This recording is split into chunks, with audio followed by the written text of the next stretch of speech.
Bonjour et bienvenue à l'émission L'Évangile, notre espoir. Je veux te parler des vraies choses concernant l'amour vrai, le moteur de notre vie.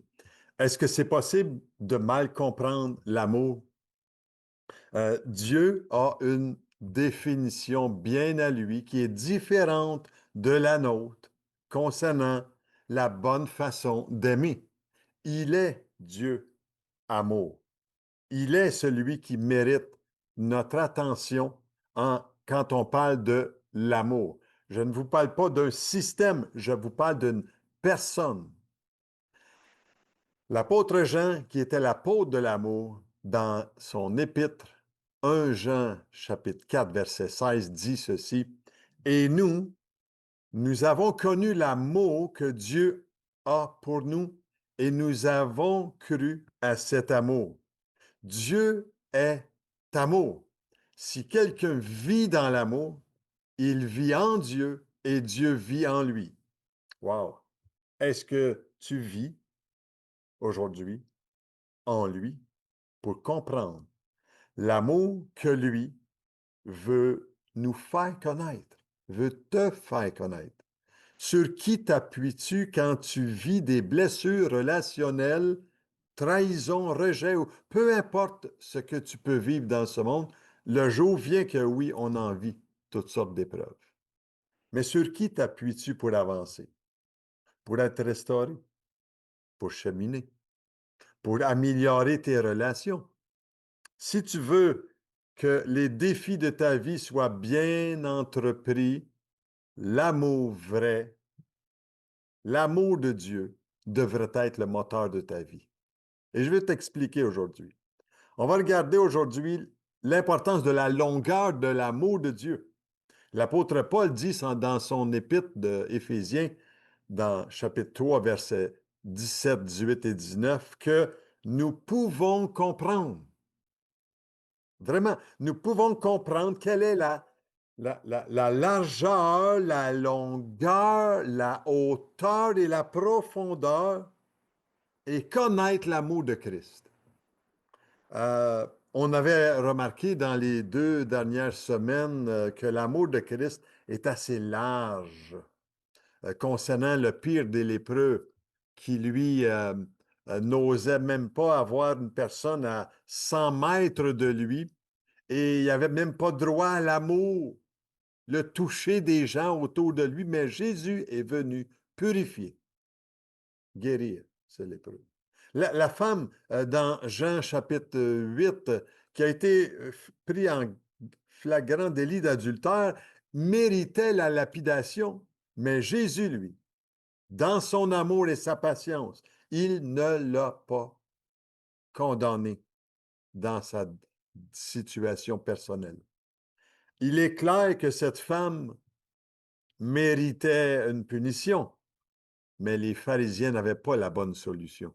Mais Jésus lui a donné un conseil, va et ne pêche plus. Et j'aimerais que vous sachiez que la Bible offre cette solution du mal de l'âme qu'il y a en nous, des fautes qui nous collent à la peau. Et au temps du Nouveau Testament, il y avait des mêmes problèmes relationnels qu'aujourd'hui, les mêmes problèmes humains. Oui, dans notre société économique aujourd'hui, politique, ça a évolué. Est-ce que ça va mieux? Oui, pour la politique et pour l'économie, il y a des choses qui ont été améliorées. Mais le problème du cœur humain demeure et ça demeure le même problème que Jésus aujourd'hui veut rencontrer dans ta vie, dans ton cœur.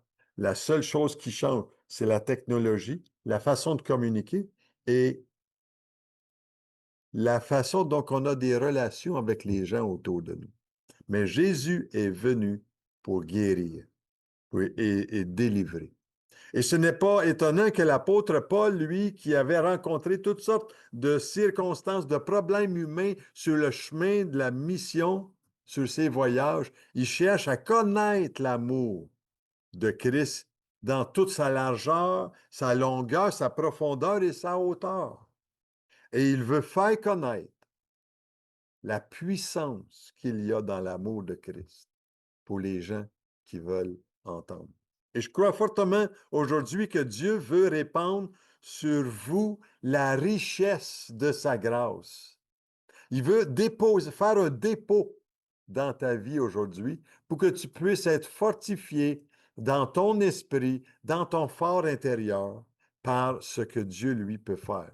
Moi, je ne peux que t'annoncer, ma prière aujourd'hui, tu sais, pour toi, c'est que Christ habite dans ton cœur par la foi. Et que tu puisses être enraciné, tu sais, les racines de notre vie, là, est fondée dans l'amour véritable de Dieu. C'est le moteur d'une vie. Et j'aimerais que vous sachiez que la Bible offre cette solution d'une vie abondante et j'aimerais le voir concernant cette illustration que je vais vous donner sur la longueur de l'amour de Dieu, la vie de Zachée dans l'Évangile de Luc, le chapitre 19, et j'aimerais vous lire ce texte si merveilleux, que c'est seulement l'Évangile de Luc qui n'en parle. Les autres évangiles n'en parlent pas. Et Luc avait une raison bien précise pourquoi il a sorti ce personnage pour nous montrer une leçon dans sa rencontre avec Jésus. Et écoutez bien qu'est-ce que ça dit. Jésus est entré dans Jéricho, traversait la ville. Et voici un homme riche, appelé Zachée, chef des publicains, cherchait à voir qui était Jésus. Mais il ne pouvait y parvenir à cause de la foule, car il était de petite taille. Il courut en avant et monta sur un sycomore pour le voir, parce qu'il devait passer par là. Lorsque Jésus fut arrivé à cet endroit, il leva les yeux et lui dit, Zachée, en toi de descendre, car il faut que je demeure aujourd'hui dans ta maison. Zachée se hâta de descendre et le reçut avec joie. Voyant cela, tous murmuraient et disaient, il est allé loger chez un homme pécheur. Mais Zachée se tenant devant le Seigneur lui dit, voici, Seigneur, je donne aux pauvres la moitié de mes biens, et si j'ai fait tort de quelque chose à quelqu'un, je lui rends le quadruple.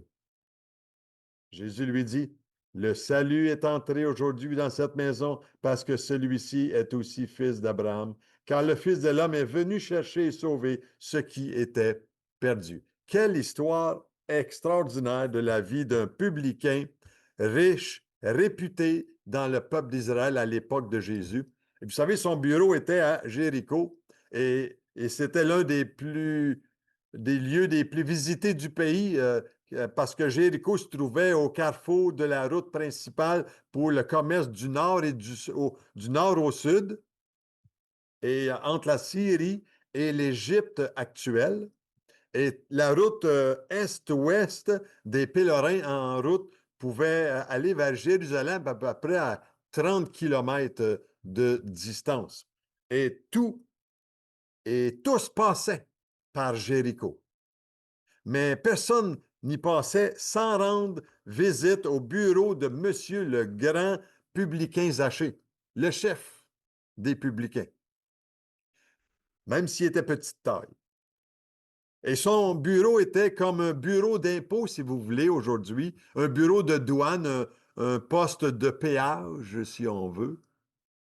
Chaque personne passait à Jéricho à quelque part dans sa vie, dans ces frontières-là, et rendait visite à M. Zachée pour payer ses impôts, ses taxes de passage.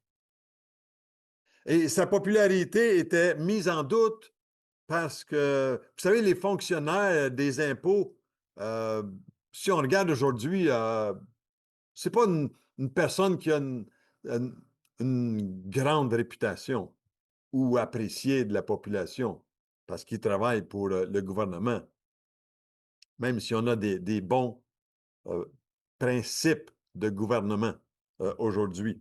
Et lui, il était collaborateur des Romains, Zachée. C'était un traître parmi le peuple juif à l'époque. Et les Romains avaient un système vraiment génial de perception d'impôts à l'époque. Ils ne percevaient pas eux-mêmes les impôts, mais ils nommaient des Juifs pour le faire. c'est-à-dire des publicains. Et il ne recevait pas aucun salaire, ce publicain-là, mais il était libre d'imposer autant qu'il voulait. Et il donnait aux Romains ce qui leur revenait comme impôt, les exigences. Et la différence était que c'est eux qui recevaient les troubles de leur perception d'impôt au milieu de la population. Et de cette façon-là, lui, Zachée, s'enrichissait sur le dos de leurs compatriotes. C'est pas une bonne façon, disons, pour devenir prospère. Et on comprend, Zachée, il n'y avait pas beaucoup d'amis. Et les Juifs se tenaient à distance d'eux. Et on avait le moins de contact possible avec ces personnes-là. Et même, on n'allait pas manger avec eux. Pourquoi l'histoire de Zachée, elle nous est racontée dans la Bible? Euh, c'est pas à cause de ce qu'il était. Il y en avait beaucoup comme lui à l'époque, des publicains. Et ils ne se sont pas, ils n'ont pas été mentionnés dans la Bible. Mais à cause d'une seule raison, c'est que Zachée voulait voir Jésus. Et c'est pour cela que Luc le mentionne dans son évangile. Il cherchait à voir qui était Jésus, mais il ne pouvait y parvenir à cause de la foule et de sa petite taille. Moi, je dis merci au Seigneur aujourd'hui pour l'exemple de Zachée que je vous explique. Beaucoup ne viennent pas voir Jésus aujourd'hui parce qu'ils n'en éprouvent pas le désir. Le premier pas, vous savez, vers Jésus aujourd'hui, se fait toujours au niveau de notre volonté, pas de ce que les autres vont dire. Le désir vient même avant la foi et la prière qu'on peut faire. Le désir, une soif. Et aussi longtemps qu'on a le désir de rencontrer Jésus, euh, si on ne l'a pas, ce désir-là, on ne peut pas vraiment être rencontré par lui. Est-ce qu'on désire? Est-ce que tu désires rencontrer un jour Jésus? Moi, je l'ai rencontré. Euh, Tiens, je vous pose une autre question. Pourquoi est-ce qu'on va à l'église, donc? Ben, pourquoi pourquoi tu es ici aujourd'hui en train d'écouter une émission sur l'Évangile? J'aimerais que me tenir parfois, je suis curieux de le faire, d'aller à l'entrée de l'Église, puis de demander à chacun qui entre, pourquoi tu viens ici aujourd'hui? Peut-être que ça serait peut-être pour admirer le bâtiment, peut-être par les vitraux, par les sculptures, par le mobilier, peut-être pour admirer le pasteur dans son éloquence, sa beauté, son dévouement. Je ne sais pas. Je fabule, excusez-moi là, mais pourquoi qu'on va à l'église? Pour rencontrer des amis? Parce qu'on a un bon band de musique? Par tradition qu'on va à l'église? Par habitude, par obligation? Bon. Ou est-ce qu'on vient à l'église parce qu'on désire rencontrer Jésus? C'est le premier motif qui devrait nous pousser à aller aujourd'hui, pour découvrir le véritable amour. Vous savez, il y a une loi spirituelle qui dit que là, on ne reçoit de Dieu que ce que l'on désire. Oui, euh, qui ne désire pas? Est-ce que tu désires avoir quelque chose de Dieu?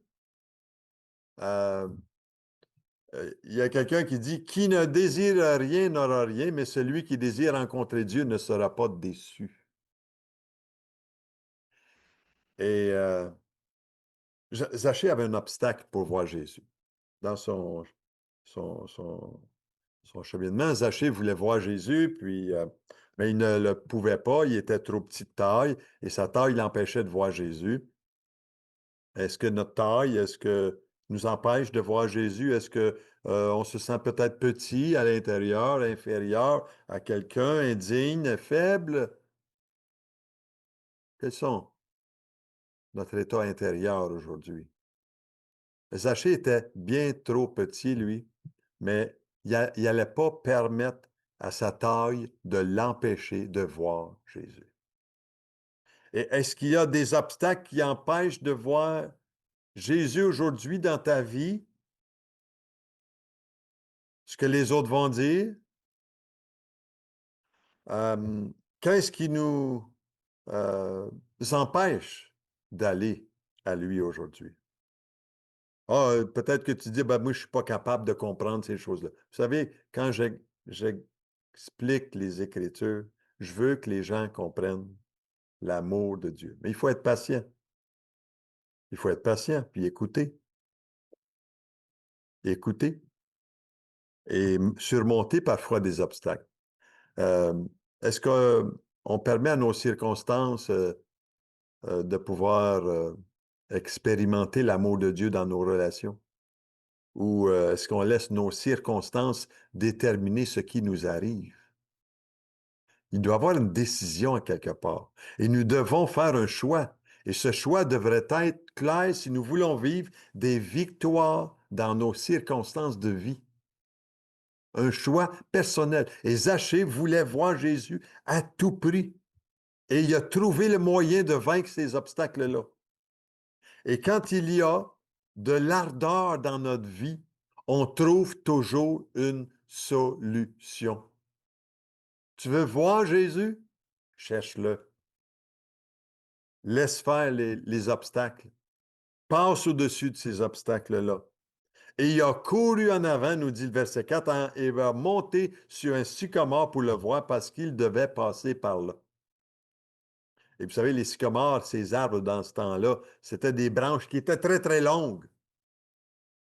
Et on pouvait monter d'une façon très agréable sur ces arbres-là pour se démarquer d'une certaine hauteur. Et Zachée il se cache dans ce sycomore-là, pensant que Jésus était, oui, pour passer par là, mais la situation, c'est que Jésus s'est arrêté, puis a regardé à Zachée, puis Zachée l'a regardé. Et Jésus s'est intéressé à prendre du temps avec Zachée. Est-ce que ça vous intéresse d'être un peu comme ce que Zachée a fait? Jésus l'a appelé. Il a dit ceci, en toi de descendre aujourd'hui parce que je vais demeurer aujourd'hui dans ta maison. Alléluia. Jésus, vous savez, n'est jamais un spectateur. Il ne passe jamais sans nous reconnaître là où nous sommes et sans nous appeler à quelque part. Si tu entends quelque chose qui résonne en ton cœur quand je parle de l'Évangile, vous savez, Jésus voyait les gens affaiblis. Jésus voyait ceux qui ressentaient leurs besoins de lui. Il n'est jamais indifférent à nos besoins. Et Jésus s'arrête toujours juste au-dessus de notre branche. Il y avait un beau-frère, il m'appelait comme ça. Hey, salut vieille branche. Vous avez déjà entendu le terme. Mais Jésus voit, il l'appelle lui. Comment? Pas comme les pharisiens qui, lui, les pharisiens étaient pour le juger, pour le condamner, le rejeter. Non, non. Jésus s'intéresse à lui véritablement, même s'il était rejeté. Et Jésus appelle Zachée personnellement, hâte toi de descendre, car il faut que je demeure aujourd'hui dans ta maison, Zachée. Et vous savez, l'appel de Dieu est toujours très personnel quand on parle de Jésus. Et quand Dieu nous voit du ciel, nous ne sommes pas un numéro d'ordinateur. Nous sommes une personne avec des besoins. Il y a le prophète Isaïe qui avait prophétisé que Dieu, il dit, voici, je t'ai gravé sur mes mains, dit le Seigneur. Et vous savez, quand ces clous ont percé sa peau et les clous dans les pieds, la couronne d'épines, il t'a vu parce qu'il a percé, il a été percé pour toi sur la croix. Entre toi aujourd'hui. Il faut aujourd'hui que je demeure dans ta maison. Et l'appel de Dieu, c'est toujours urgent. Il faut réagir aujourd'hui. L'Évangile est un message actuel, pas une histoire du passé ni une prophétie pour l'avenir. Zachée, entre toi aujourd'hui. Tu sais, il y a beaucoup de aussitôt dans la Bible.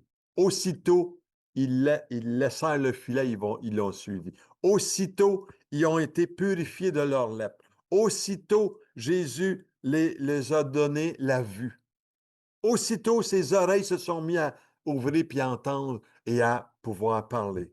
L'aveugle, aussitôt, il a recouvré la vue et il s'est mis à les suivre. Aussitôt, le Seigneur veut agir dans ta vie aujourd'hui et il veut que tu entendes ce qu'il a à te dire. Qu'est-ce que tu as vu? Qu'est-ce que tu entends?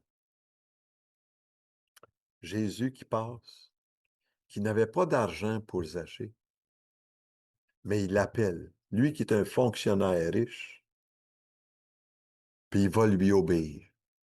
Il va soumettre sa vie à Jésus. Jésus ne s'est pas rendu chez Zachée seulement pour se reposer et bien manger. Mais Jésus est entré chez Zachée afin de changer sa vie complètement.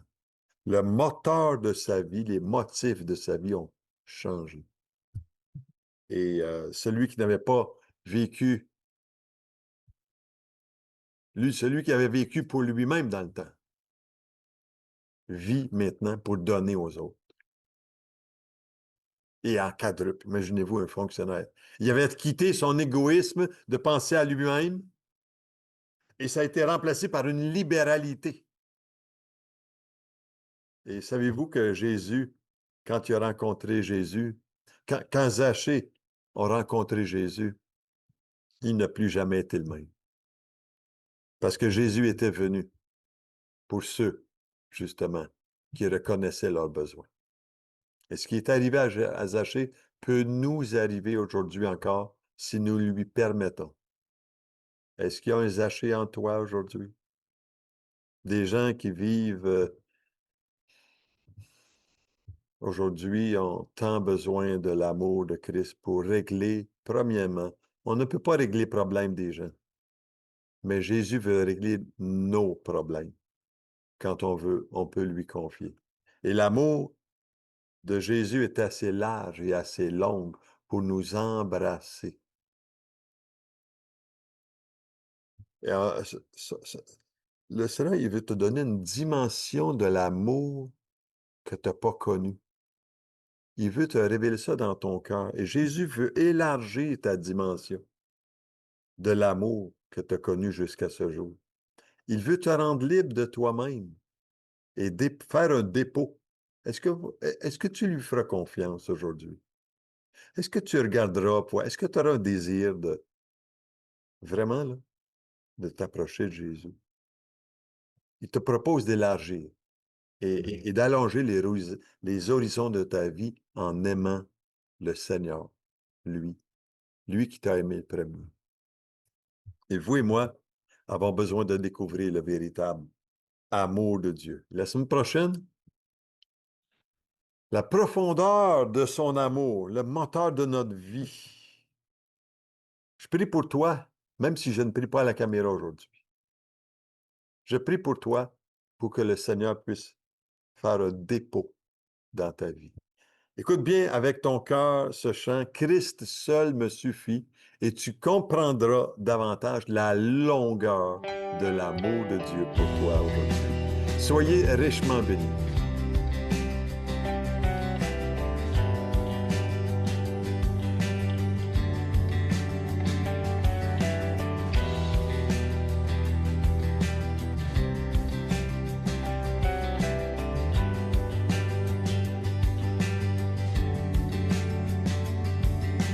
Christ est tout pour moi, il est ma récompense.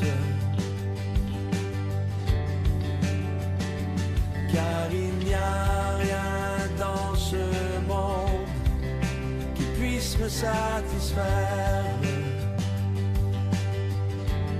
Même dans l'épreuve, mon âme chante, oui pour toujours, il m'a sauvé. Christ seul me suffit, Christ seul me suffit. Tout ce dont j'ai besoin est en toi. Tout ce dont j'ai besoin. Christ est mon Seigneur, la joie de mon salut. Et cet espoir est sans fin, le ciel est ma demeure. Même dans l'orage, mon âme chante, Jésus est là, à Dieu soit la gloire. Christ seul me suffit, Christ seul me suffit. Tout ce dont j'ai besoin est en toi. Tout ce dont j'ai besoin.